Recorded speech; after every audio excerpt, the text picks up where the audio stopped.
Qual que é a sua avaliação sobre essa decisão tão importante no dia de hoje? Bem, eu acho que a intenção do Fachin não é a declarada, a intenção verdadeira, não é a jurídica técnica.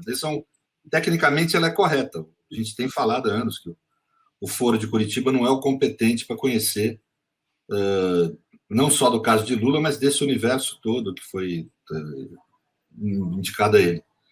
Mas, obviamente, o ministro Fachin tinha todas as razões para ter reconhecido isso antes, inclusive quando ele convalidou a determinação do Foro de Curitiba como competente. Ele teria, por exemplo, razões para ter impedido Lula de ser preso por essa mesma fundamentação. Então, essa fundamentação vinha agora, me parece evidente que há, no plano do real, eu estou dizendo aqui no plano fático, há uma falta de sinceridade do interlocutor, ou seja, não são essas as razões que levam a ele a produzir essa decisão. Para mim, o que leva ele a produzir essa decisão é uma necessidade de proteger Moro e os procuradores da Lava Jato dos efeitos de uma decisão que reconhecesse a parcialidade do juiz e a atuação, vamos dizer, inadequada dos procuradores, como, vamos dizer, advogados privados de acusação e não procuradores públicos, nesse caso. Portanto, isso teria um impacto muito grande na opinião mundial, em especial no meio jurídico técnico abalizado. Eu leciono no exterior, acompanho o debate, pelo menos na Europa, dessa questão.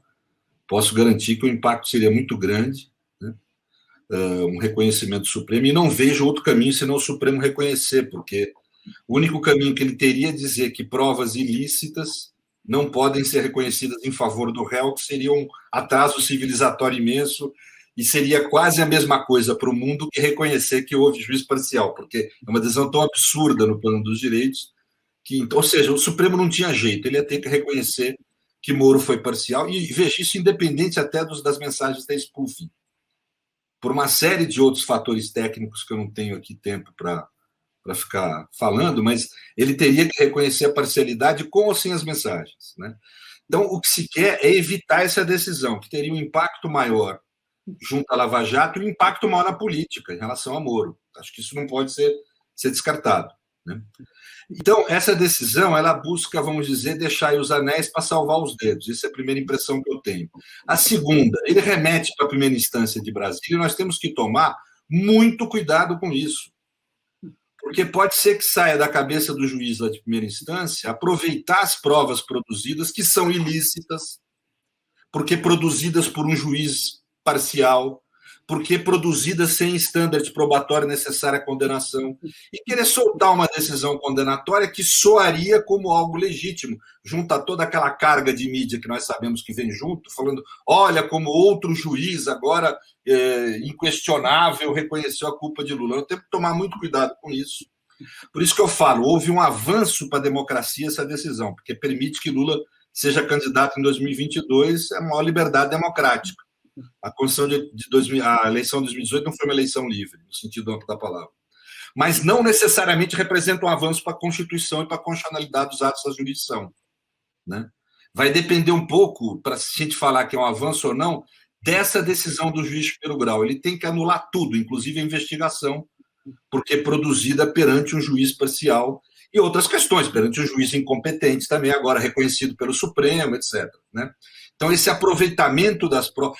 E outra coisa que eu queria dizer, também que a gente tem que ter noção, é muito mais fácil aproveitar o material fraudado contra Lula, é assim que eu chamo aquele material produzido naquele processo, é muito mais fácil aproveitar sob uma alegação de um juiz incompetente do que de um juiz suspeito, porque um juiz suspeito é tudo nulo e não há dúvida. Um juiz incompetente, as provas podem ser aproveitadas, o material pode ser aproveitado.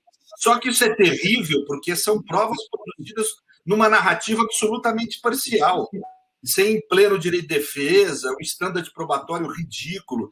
Então, pode ter aí uma armação, sim. Eu acho que eu queria colocar claro no ponto de vista que eu sou um pessimista. A Day, que me conhece bem, sabe. Eu tenho um olhar pessimista do mundo e da vida.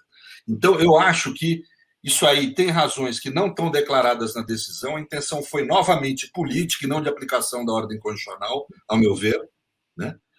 Com intenção de proteger uma ação política realizada dentro do sistema de justiça, uma ação de extrema-direita, militante, fraudulenta. Eu tenho livro escrito sobre isso, em outros termos, mais técnicos, não desse modo que eu estou falando aqui, mas a essência é essa, né?